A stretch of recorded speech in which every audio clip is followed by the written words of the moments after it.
What we're going to do today builds on what we did last week. Last week we looked at the shear force and bending moment distributions across simply supported beams. Today what we're going to look at is the bending stresses induced by the bending moments across the beam. We're looking for maximum bending moments in most cases. And then we're going to analyse the beam to look at the bending stresses and how severe they are. So this is the next stage on in the process. The first stage is to have the loading system, work out the reactions, work out the shear force, the bending moment diagram. And then the next stage in the design process is to then analyse the beam based on the loads applied and then come up with a section for the beam. What diameter, what thickness, etc. do we need the beam to be to withstand the loads applied? So that's kind of where we are today with this sort of beams in bending lecture we're looking at here. And on the screen I've just shown you some sort of various types of beams really. An engineer said to me when I first started in design office, passed this comment that 90% of all problems I would likely to see when I'm analysing structures or components would be due to bending.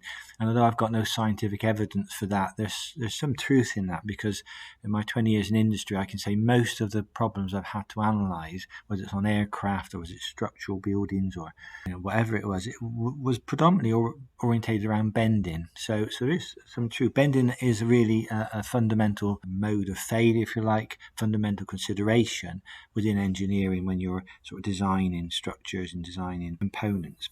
So I'm just trying to show it's all around us bending. I mean, if you just walk on a ladder, for example, you're effectively bending the rung of the ladder. If we go back to last week's work and we sort of idealise this little section here with the ladder, the person's boot here would be considered effectively a point load. It's not quite a knife edge, but effectively that would be a point load applied at that position. We'd have our beam, which is the rung of the ladder, and then we'd have our reactions at the end, our simple supports applied at the end, and that would be basically an idealization for a beam. The beam would be running across the rung here, so this would be the actual sort of beam across here kind of thing.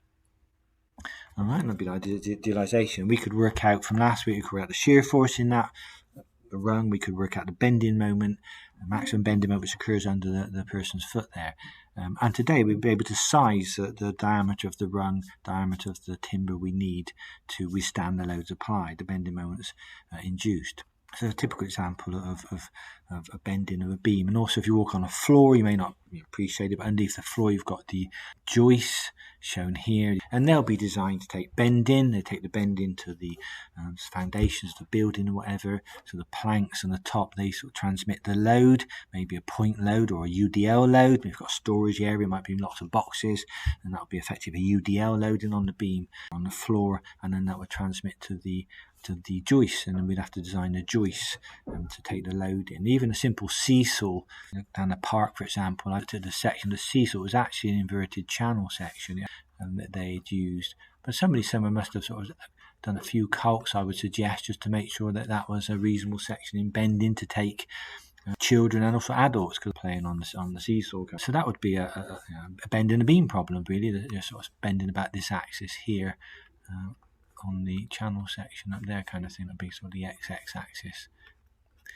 Okay, so beams all around us really, and they're very useful piece of structures to use. This was actually, I think this was going to be a prison cell actually, if I remember rightly. This is the bottom where the cells was a police station they were building. And what you can see here, these very substantial I-section beams. I-section beams, you sort of see the I-section through there. That's the I-section they've got there. So I-section beams, they'll be designed in bending to withstand the loads above from the floor and so on. And we're going to look at this kind of bending analysis here, where a beam is bending and it's going to be producing a stress distribution, which we'll talk a bit more about later. This kind of stress distribution here across the beam, where one side of the beam is going to be in compression and then the other side will be in tension as we go across the beam. So we get this kind of tension compression effect across the beam as we bend it. This will obviously be the compression side and this would be the tension side of the beam there. Okay, that's the kind of scenario we're going to be looking at, bending the beam scenario. This is another example.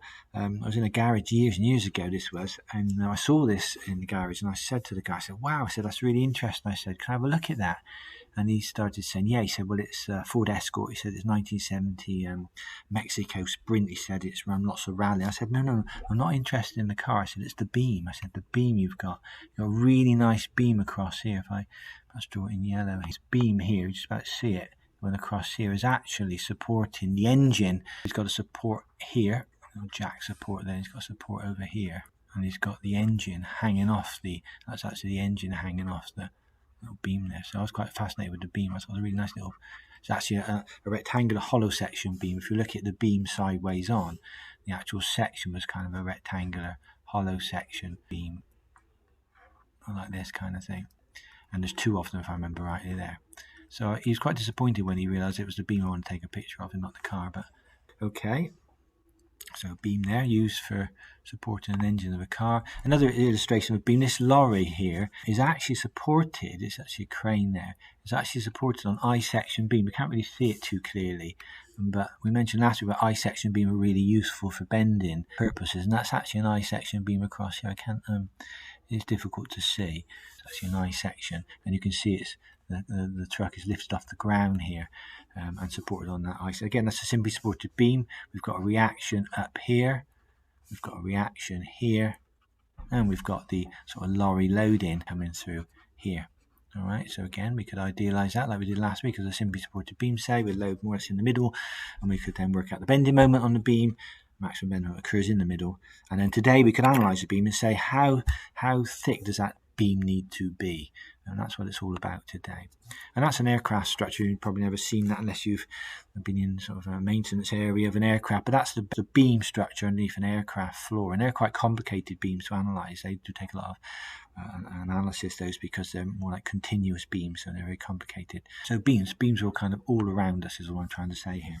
So let's quickly go through the handout here. So we're talking about simple bending. So a beam made from elastic material and subject to a bending moment, usually capital M, is shown in the figure. All right, so here's our bending moment. It's a pure bending moment here applied at the ends of the beam. And the beam goes into this shape here. This is actually called a sagging shape. This is actually a positive bending moment applied here. The beam's actually sagging, a sort of a smiley face looking beam. And the upper surface is in compression and the lower surface is in tension. You notice I mentioned something called a neutral axis. I'll talk about that in a moment. The neutral axis is actually the position along the depth of the beam where the length of the beam remains unchanged. So obviously in the outer surface, where the compression occurs at the top of the beam here, this surface here will be contracting, and this surface here at the bottom of the beam will be extending, but the neutral axis doesn't change its length. So such a beam configuration can be analysed by using simple bending theory. And it's often called engineer's bending theory, EBT for short. There's quite a bit of proof behind where this equation comes from, and I haven't got the time here to go through it, but we don't need to know the backdrop to it, although it's nice to know how it's developed. There's a couple of second order differential equations floating around here, I think. But for today with the timescale we've got, I just want you to be familiar with the equation, the format of the engineer's bending equation, and how to manipulate it to find various items in it. It's a strange looking equation. It's actually got three parts to the equation. M upon I is equal to, and that's stress upon Y is equal to E upon R. So 6 variables there that we need to define. And the way we use the equation is very much like we use the sine rule. If you remember back to the sine rule, we had A upon the sine of A equals B upon the sine of B is equal to C upon the sine of C. And we used any 2 parts of that equation at any one time. And it's the same here. Sometimes we might be using the first 2 segments of the equation, the first 2 parts of the equation. Sometimes we might be using the first and the third part. Sometimes it's going to be a second and the third. It depends on the information given in the question. But we only use 2 parts of the equation at any one time to find an unknown. And you'll see that in the examples when we get into the examples later on. So this is the definition of all the terms. Nomenclature used here. M is the bending moment, which we know is the force times the distance. That's in Newton meters, although you will see Newton millimeters used as well in static analysis, which this is, we do use millimeters more often. Unlike dynamics, when I almost insist you always use meters in dynamics for belt drives, friction clutches. With statics, we can use millimeters without worry about too much of a conflict of units. So you'll see me use millimetre in some of the questions. This I term is the second area moment or second moment of area about the neutral axis. And once again, there's quite a bit of theory behind the value of the I. We can simply consider the I to relate to the stiffness of the beam. The bigger the I, the bigger the stiffness and the bigger the resistance to deflection. Think of it going back to our work on flywheels, the I there, if you remember, the moment of inertia, the bigger the moment of inertia, the bigger the resistance to change in motion of the flywheel. And so there's an analogy here, and the bigger the I second area moment value, the increased resistance to change in shape, if you want to think of it that way. All right, so the I, except that it's a property of the beam, it's a geometrical property of the beam, and the units are actually meters to the power of 4 or millimeters to the power of 4. The sideways 6, lowercase sigma, is the bending stress. That's newtons per meter squared. Y is the distance from the neutral axis to the fibre we're considering of the beam. Think of the beam being a fibrous material. So the Y, as it shows here in the diagram, figure 1 here, this is the Y dimension, and that's the distance we are away from the neutral axis. So it's sort of this distance across here. And it's usually the maximum distance we are away from the neutral axis that we're interested in. So it's usually the biggest distance from the neutral axis. Again, you'll see that in a moment in the examples. E is the elastic modulus. You've come across that before. Young's modulus is a preferable term, and that's in newtons per meter squared. And R is the radius of curvature. Again, back to the diagram. This is the radius of curvature here. Again, it's assuming we've got pure bending on the beam, so radius of curvature for the beam, that's the R, and that's at the neutral axis effectively. When we consider the radius of curvature, we assume it to occur at the neutral axis. Again, it's in meters there. So those are the terms defined in the engineer's bending theory, and we're going to use the equation, use those variables in the analysis we're going to look at. Just mention this in passing. I don't think necessarily we'll use this today, but you do see this if you look in reference books and textbooks. There is another property called the elastic section modulus, and it's given the symbol Z. And Z is basically the I value, the second area moment value, divided by the maximum value of Y we have in our section. Elastic section modulus, or just section modulus Z. So the maximum stress could be written as the maximum bending moment on our beam divided by the minimum section modulus.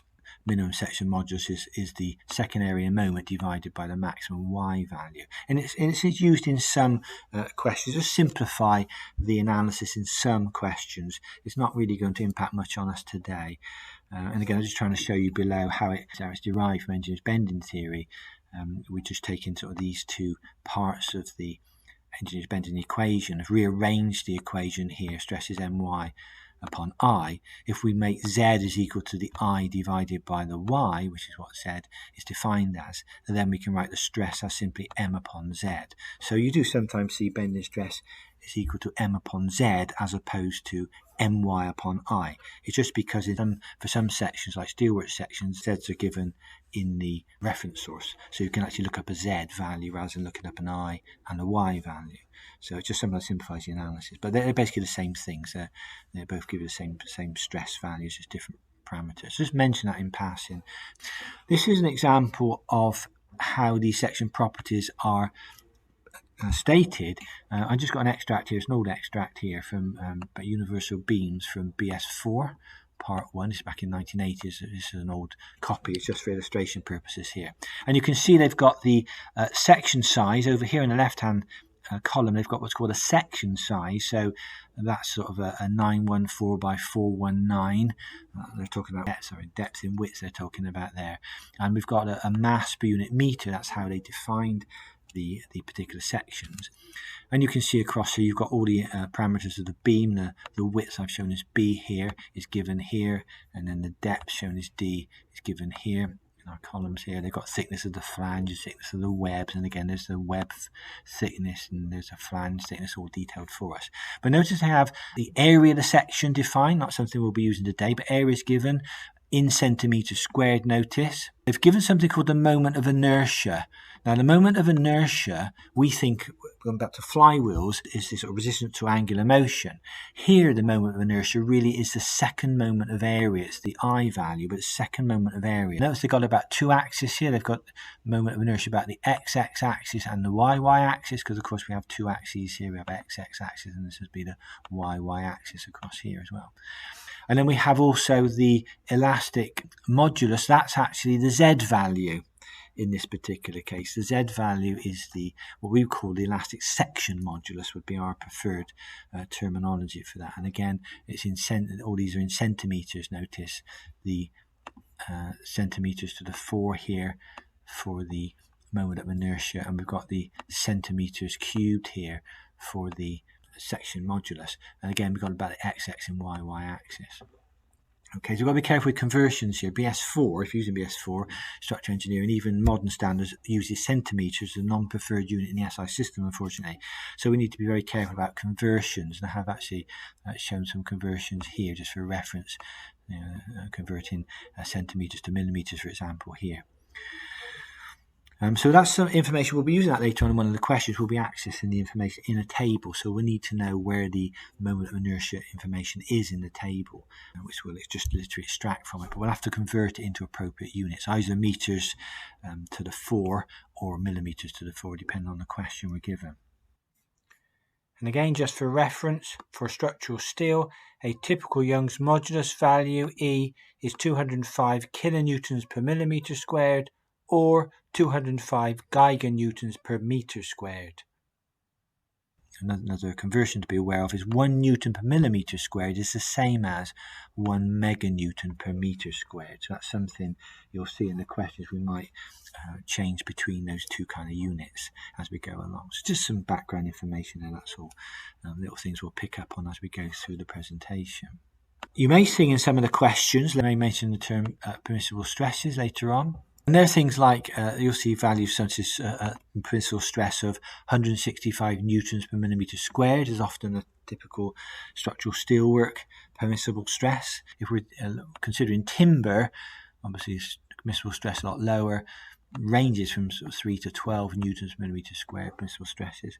And also factor of safety is something we mentioned before, FOS as it's sometimes termed, is the maximum allowable stress, which can relate to the yield stress or the ultimate tensile stress. Going back to our stress strain diagram shown here, this would be the yield stress, and this here would be the ultimate tensile stress, and the maximum allowable stress divided by the working stress or the permissible stresses gives a factor of safety. I mentioned this before. This is the distribution across a beam that we assume. This is a linear bending distribution across the beam because it's linear here.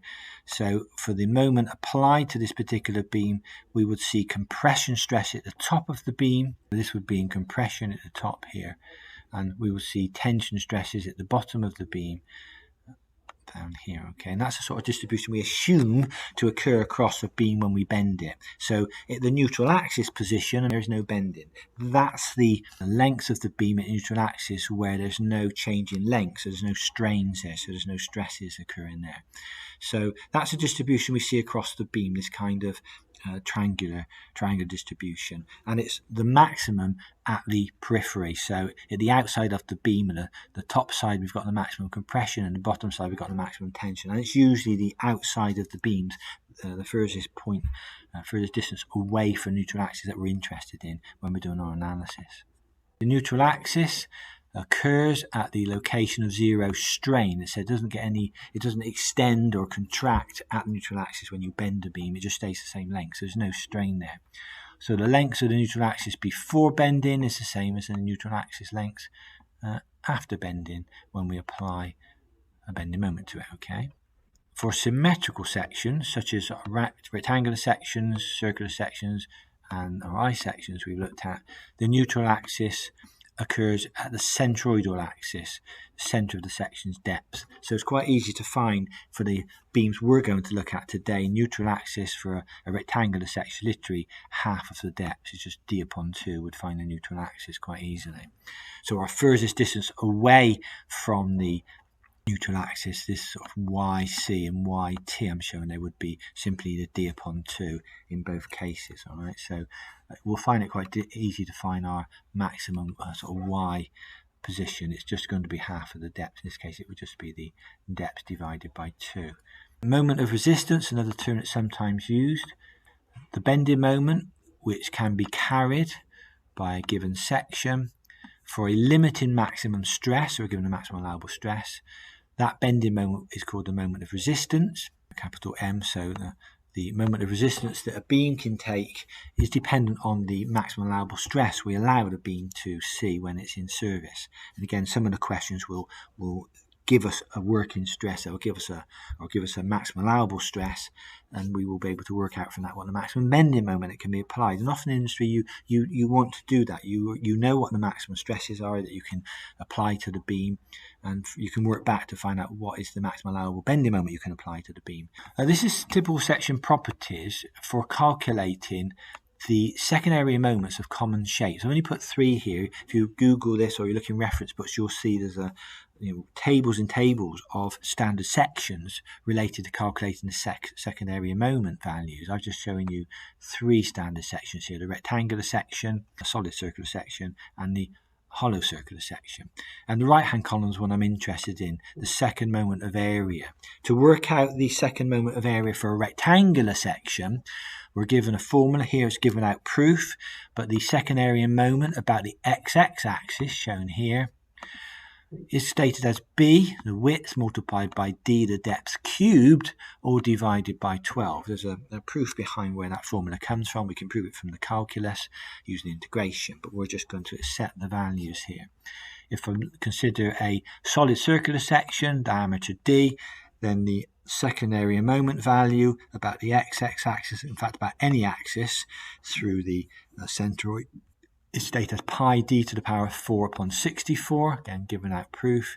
And if we're calculating the second area moment for this hollow section here, then we've got an outside diameter capital D, inside diameter lowercase d, and the formula for the second area moment is pi multiplied by capital D to the power of 4 minus a lowercase d to the power of 4, or divided by 64. So 3 formulae there we're going to use within the questions we'll be considering. So they're given there without proof, the second area moment. So notice in all cases the second area moments are always stated in meters to the 4, or of course millimeters to the 4. Just going to show you this. This is an exercise I would do if I had more time. So we're asked to calculate the following using appropriate equations from our table 1.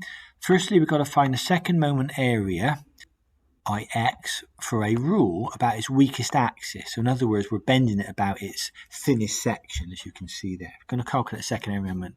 In that case, we're then going to look at part B, where it says find the second moment of area, this time the Iy, for the rule, but that's about its stiffest axis, so I'm trying to bend that. And we can imagine doing that. If you do that with your rule, if you've got one in front of you, there's certainly a difference in the bending stiffness between having the ruler flat and bending it and having it vertically up and bending it. Part C, I calculate the ratio of the Iy to the Ix, and what do we note? So basically I'm going to use the equation shown in the table, the Ix equals to BD cubed upon 12, and I'm going to apply it twice. I'm going to apply it first of all about the XX axis, and then about the YY axis of the ruler. So these calcs are done for us here just to show us very briefly in overview what we're doing here. So if we take the ruler in its weakest axis, my ruler, I've measured this from the ruler I have on my desk, it's 3 millimeters thick. So in this case, looking at the geometry, that would be the capital D would be 3 millimeters, and my B value shown here would be 28 millimeters. Again, I'm just measuring my ruler. That's what it measures, 28 millimeters. And if I put those numbers into the equation, the BD cubed upon 12, and work out the value of the Ix here, I find it's 63 millimeters to the 4. I'm using millimeters here for convenience. So 63 millimeters to the 4, when I'm bending my ruler about its weakest axis, that would be its second area moment value. If I now turn the ruler now so it's got its stiffest axis vertical, so now it's 28 millimeters now for the value of D, and the B value in this case now is going to be 3 millimeters. If I go through the process again of evaluating the second moment of area, the IY, my B dq'd upon 12, now my D is 28. I've got 28 millimeters for my D here and 3 millimeters for my B. And I put in the equation to work out the value of the secondary moment about the y-axis is now 5,488 millimeters to the power of 4. So it's substantially different to what it was for part A. When I was bending about my weakest axis, it's 63 millimeters to the 4. In fact, if you answer part C of the question, the IY is 87 times the value of IX. And that's significantly stiffer. When you think of a beam stiffness, that's way stiffer. If you consider this in algebraic terms, which is what I've done here, I've got my IY divided by my IX. So my IY would be the B dq'd upon 12. My IX would actually be the D BQ'd upon 12 if you look at the geometry. We can actually work out a ratio between the D and the B. And the IY is actually equal to the IX multiplied by the depth to width ratio squared. So you can see why we get that high power. We've got a squared term here. So although that's not actually the bending stiffness, the actual bending stiffness or flexural stiffness of a beam is not just due to the I, it's actually due to the EI. That's actually called the flexural stiffness of the beam. But the I obviously is a significant part of the calculation for working out the stiffness of a beam. So we need to be careful the way we orientate our beams. I mentioned to you last week about I-section beams, they're always bent about the XX axis. If we go back to the diagram here, about the XX axis, we always try and bend our I-section about that axis because it's really stiff about that axis. If we bend it about the YY axis, it's nowhere near as stiff. And you'll see that if you look it up in here in the moment of inertia. You can just take in this first line, the moment of inertia, the I value about the x-axis is 718,742 centimeters to the 4, and about the y it's only 45,400. So it's quite a difference between the xx and YY moment of inertias or secondary moment values. So we always try and bend our beam about its stiffest axis, and that little ruler exercise highlights the change in stiffness about axes. Let's get on to the questions. I want to actually go into the questions now and start playing with the equation. So example 1 is in your notes. I'm just going to outline it here on the board very briefly, and then we're going to get into doing some questions, which are very much like example 1. So example 1, we're given a round bar of diameter 125 millimeters. It's used as a beam. We've got to find the maximum allowable bending moment, so that would be the M value, sometimes called the moment of resistance we mentioned, if the bending stress is limited to 18 newtons per millimeter squared. So I guess that's a working stress they're giving us here. We've also got to calculate the radius of the curvature at the point of the maximum bending moment. They have given us in the question the Young's modulus. It's 200 kilonewtons per millimeter squared. Notice that in millimeters there. All my values are in millimeters, so I will work this question through in millimeters. Okay. So very quickly extracting information then from the question. We've got the diameter of the bar is 125 millimeters. We know that the stress, 18 newtons per millimeter squared, is the permissible stress level. The y dimension in our calculations is always going to be half the depth for us. In other words, the maximum fibre from a maximum sort of distance from the neutral axis of the xx here is always going to be half the depth. So half of 125 millimeters is 62.5 millimeters. That's what's shown here. So the y value is always half of the depth in our case, half the diameter in this particular question. I can work out the second moment of area using our standard formula in the previous page. The I is equal to pi d to the 4 upon 64. That's the second moment of area for a solid circular section, and it's 12 times 10 to the 6 millimeters to the 4 here. So there's my values from the question. I'm going to apply engineer's bending theory in all these questions, and we're going to use the appropriate parts of the equation. Over here I've tried to highlight the parts we're going to use here. So for part 1, we're asked to calculate the beam's moment of resistance value. That's M. So I'm using these two parts of the equation. I'm using M upon I equals stress upon Y. And I'm just going to transpose the equation for M. So the transpositions here are really straightforward. I just multiply both sides by I in this case, and that will give me the stress times I divided by the Y. And I just put my values in. My stress over here is 18 newtons per meter squared, so just put the 18 in. The I value I've calculated down here was 12 times 10 to the 6, so it's my I value, and my Y value was 62.5 millimeters. Put my Y value in calculate my answer there. So in this particular case, the moment of resistance, the maximum bending moment the beam can take based on the stress level given, is 3.46 times 10 to the 6 Newton millimeters, or if you want 3.46 meganewton millimeters. Okay, so I worked in millimeters there. If you want to put it into meters, it would be 3.46 kilonewton meters. That's how I've calculated the moment. They also want us to calculate in the question the radius of curvature. So I'm using these two parts of the equation now and rearranging for r. So in this case, I'd multiply both sides by r to get it onto the top line. Then I would multiply both sides by y and divide both sides by sigma. And that would then give me this equation, r is equal to E y upon the sigma, the stress level. And again, in the question, I'm given the elastic modulus, the Young's modulus there of 200 times 10 to the 3.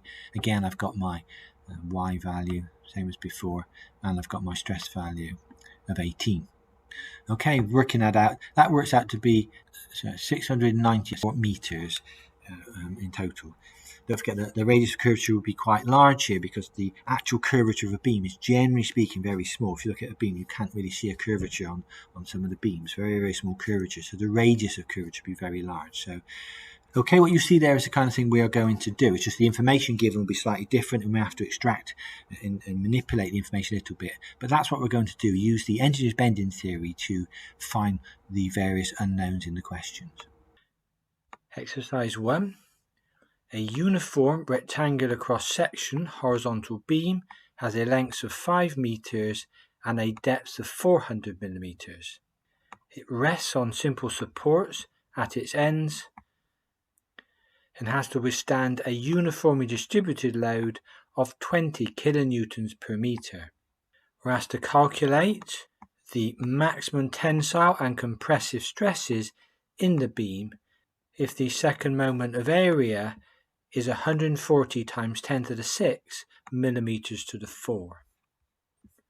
There is a hint in the question that the maximum bending moment occurs at the midspan of the beam, halfway along its length. So extracting information from the question, we know that the beam's length is 5 meters and the depth of the beam is 400 millimeters. Now I'm going to work this question through in millimeters because I notice that the second moment of area is given in terms of millimeters to the 4. So it'll be easier for me to put all my dimensions into millimeters instead of converting millimeters to the 4 to meters to the 4. So notice that the length of the beam is now 5,000 millimeters, and also the uniformly distributed load, which is stated here as 20 kilonewtons per meter, I've written in terms of millimeters, so that becomes 20 newtons per millimeter. Just be aware of the conversion there. 20,000 newtons per meter is the same UDL as 20 newtons per millimeter. And that UDL runs all the way along the length of the beam in this particular case. If we know that the depth of the rectangular beam is 400 millimeters, then half the depth, which will be the Y dimension in our calculations, will be half of 400, that's 200 millimeters.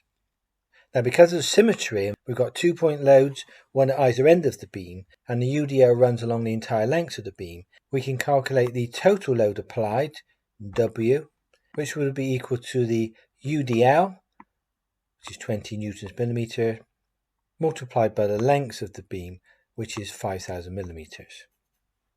So the total load W in this case is 100,000 newtons. And because of symmetry, we can clearly see that reaction RA at the left-hand end must equal the reaction RB at the right-hand end, and that will equal the total load W divided by 2. So we can clearly see in this case that the reaction RA is 100,000 divided by 2, so it's 50,000 newtons. either end of the beam. Next, we need to calculate the maximum bending moment on the beam, and we're told that occurs at the midspan of the beam. For a simply supported beam, as shown with UDL along the entire length of the beam, then the maximum bend moment will occur at the midspan of the beam, shown here, and that's at 2,500 millimeters in from the left-hand end. So to calculate bending moments to the left-hand side of the midpoint of the beam here, the maximum bending moment will simply be the 50,000 Newton load at the end of the beam here, multiplied by half the span of 2,500 millimeters, and we will subtract from that the UDL. Don't forget the UDL here is acting over half of the span here to the left of the midpoint. So we will subtract the 20 newtons per millimeter multiplied by the 2,500 millimeters, the length of half the span. Don't forget from our previous presentation, when we idealize UDL, we assume the load to act halfway along the UDL span here. So that will be 1,250 millimeters as shown here on the diagram. So 1,250 millimeters in my calculation. Evaluating the maximum bending moment on the beam is 62.5 times 10 to the 6 Newton millimeters. And finally now we can calculate the bending stress, which is what the question wants us to do. So from the M upon I equals stress upon Y is equal to E upon R, our engineer's bending theory, we can clearly see we just need the first two parts of the formula, and we need to transpose that for the stress, the sigma shown here, so we multiply both sides by Y. So rearranging, the bending stress is My divided by I. So the maximum bending moment calculated above is 62.5 times 10 to the 6. We multiply that by the Y dimension of 200, and then we divide by the second area moment value that's given in the question of 140 times 10 to 6 millimeters to the 4, shown here. Evaluating, the maximum stress is 89.3 newtons per millimeter squared. And that will be a maximum tension stress at the center of the beam at the bottom of the beam here, and the maximum compression stress at the center of the beam on the top of the section, shown here. And here again is a solution to exercise 1 in a more coherent presentation. The answer, of course, is the same.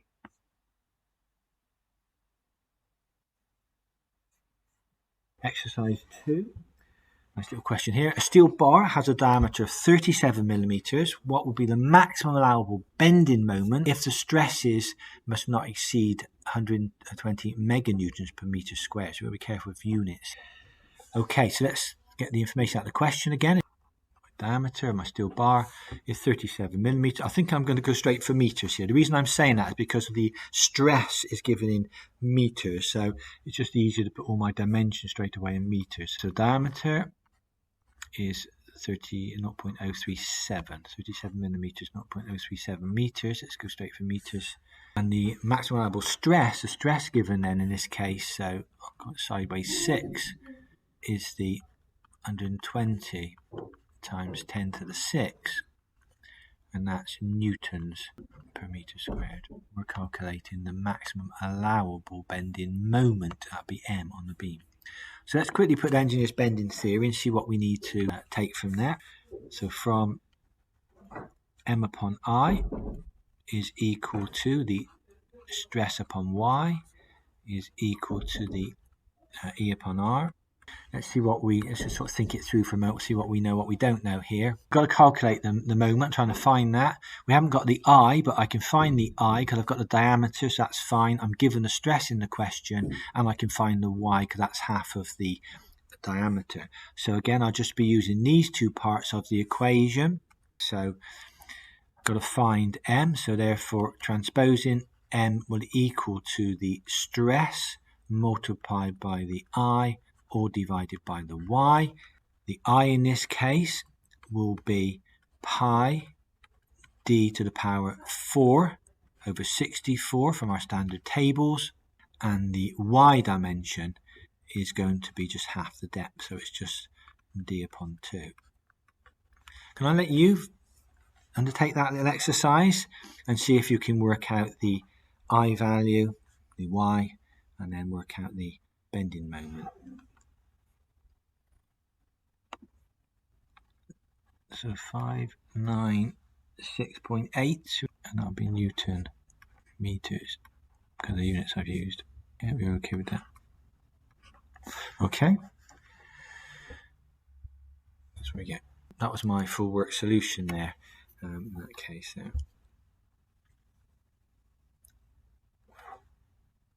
look at this, exercise 3. Exercise 3, again, the calculations here are quite simple. It's just a question of the information where it's given. We just got to extract the information. So in exercise 3, an I-section beam. Now notice it's given a type here, and that's the way you specify the I-section beams, universal beams here. So that's a serial size, the designation of 914 by 305, and then it's by 289 kilograms per meter. So if you look in the table below, the extract below, that would be this designation here, serial size here, 914 by 305. You would read that line, and then it says 289. So 289 is that top value there. So we'd be reading across this line here effectively. All right, that's all the values you'd read for that particular serial size of beam. You'd read straight across that line. That's how it works. Okay, so 914 by 305 is the serial size. The mass per meter in this case is 289, and so you can read your properties directly off of the table and given here. So they're giving us the geometrical properties. The problem is they're giving us the properties in terms of centimeters to the power of 4 here when we come to use our I value. So we have to convert that in a moment. So second area moment stated within the extract of BS4 below. Don't forget the second area moment is actually the moment of inertia about the x-axis. Axis. We're going to be bending about the x-axis. Axis. That's its stiffest axis. So that's the value we'll be using. It says what will be the maximum allowable bending moment. So again, they want us to calculate the value of m in our equation if the bending stress is not to exceed 120 meganewtons per meter squared. Okay, so we need to get the information out of the question. We need to put down the engine's bending theory and transpose it appropriately. Exercise 3 continued here. So extract the information from the question. Now, permissible bending stress, we were given in the question, sigma is 120 times 10 to the 6 newtons per meter squared. And the depth of the I-beam we extract from the BS4 table. So for the section we're considering in the question, it's a 914 by 305 by 289 kilograms per meter section. We can see that the actual depth of the section is 926.6 millimeters. So 926.6 millimeters, I'm converting that into meters because my bending stress is in terms of meters. So that's 0.9266 meters, and that is from the British Standard 4. The second area moment for the beam, the I value, again, we extract that from BS4. We're bending about the XX axis, shown here. So reading from the table, that gives us a value of 504,594, and that's centimeters to the power of 4, about the XX axis. So 504,594 centimeters to the 4, and again, that's from the British Standard. Now we need to convert that into meters to the 4. So we need to be able to convert the centimeters to the power of 4 into meters to the power of 4. Now if you think how you will convert centimeters to meters, if you had 100 centimeters, that's the same as 1 meter, so you divide by 100. So in this case, to convert from centimeters to the 4 to meters to the 4, we'll actually be dividing by 100 centimeters raised to the power of 4. So 504,594 divided by 100 raised to the power of 4 evaluates to 5,046 multiplied by 10 to the negative 6 meters to the 4. I would suggest you to think through that calculation for yourself. The distance of the extreme fibre from the neutral axis of the beam, that's y, is going to be half the depth of the section. Above we can see that the section depth is 0.9266 meters, so we just simply divide the depth by 2, so that evaluates to 0.4633 meters. Now ready to use the engineer's bending theory to calculate, in this case, the moment. So I think we can clearly see we'll be using these two parts of the equation given the information in the question. Rearranging to find the moment of resistance, M is equal to the bending stress multiplied by the second area moment value, the I, and that's divided by the Y dimension. So inserting the values, we've got 120 times 10 to the 6 multiplied by 5046 times 10 to the negative 6. So the 10 to the power 6 and the 10 to the power negative 6 cancel there. That's all divided by the Y, which is 0.4633. That evaluates to give a moment of resistance M of 1.307 times 10 to the 6 Newton meters.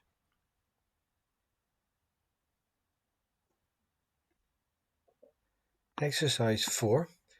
We're asked to determine the width this time of a rectangular steel beam having a depth of 300 millimeters, which is used to span a gap of 5 meters between two simple reactions.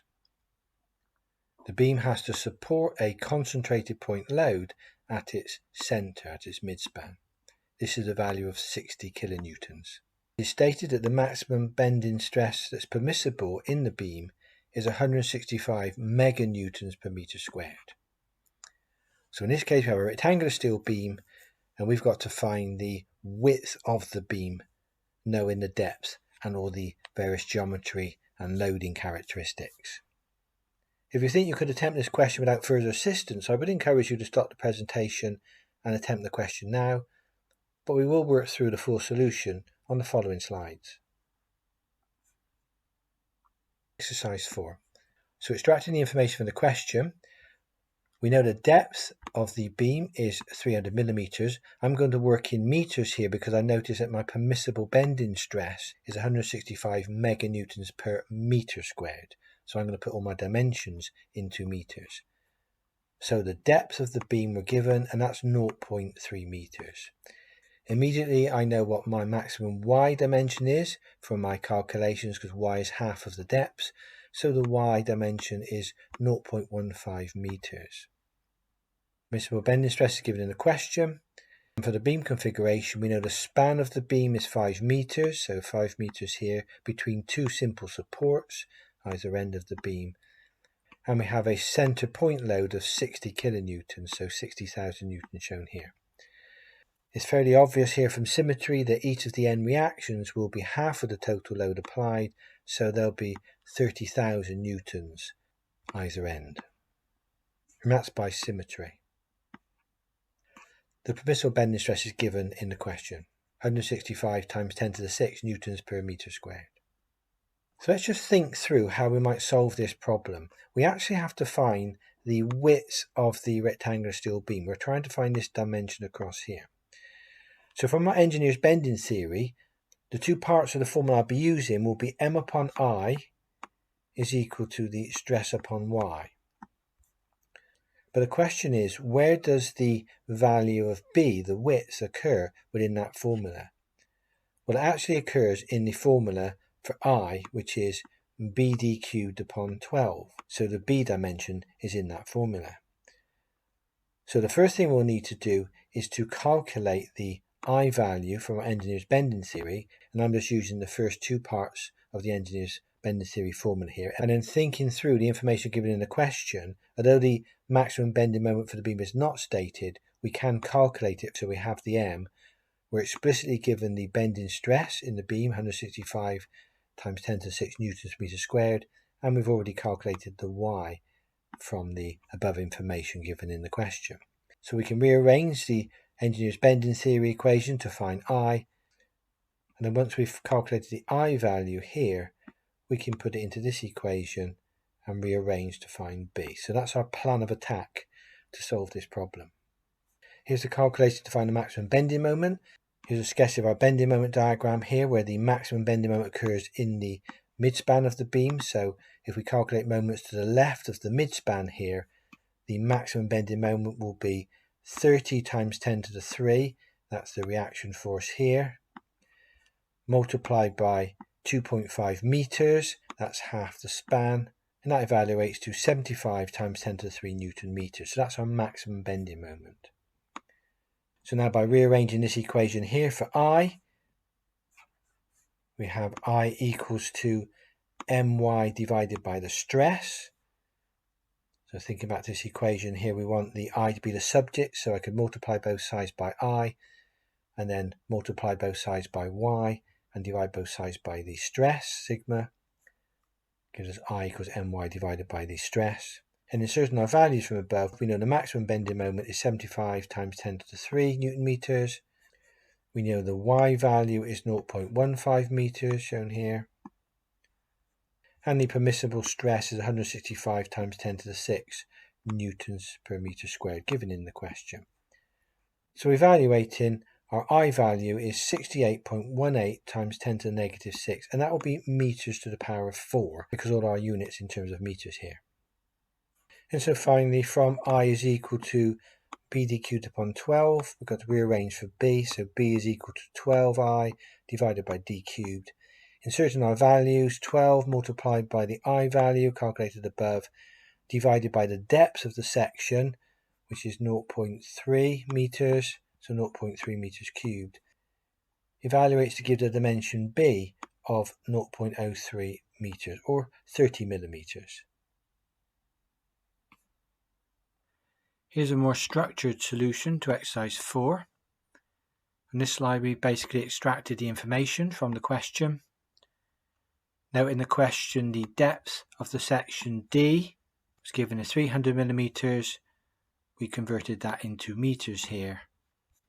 And of course, our y dimension for this section will be half of the depth, so 0.15 meters. Exercise 4 continued. And here's our calculations. Firstly, we calculate the maximum applied bending moment. That's M. That will occur at the midspan of the beam. Next, we calculate the minimum second area moment value. That's the I value. That's about the XX axis. And finally, we calculate the width, dimension B of the section, and B calculates to be 30 millimeters.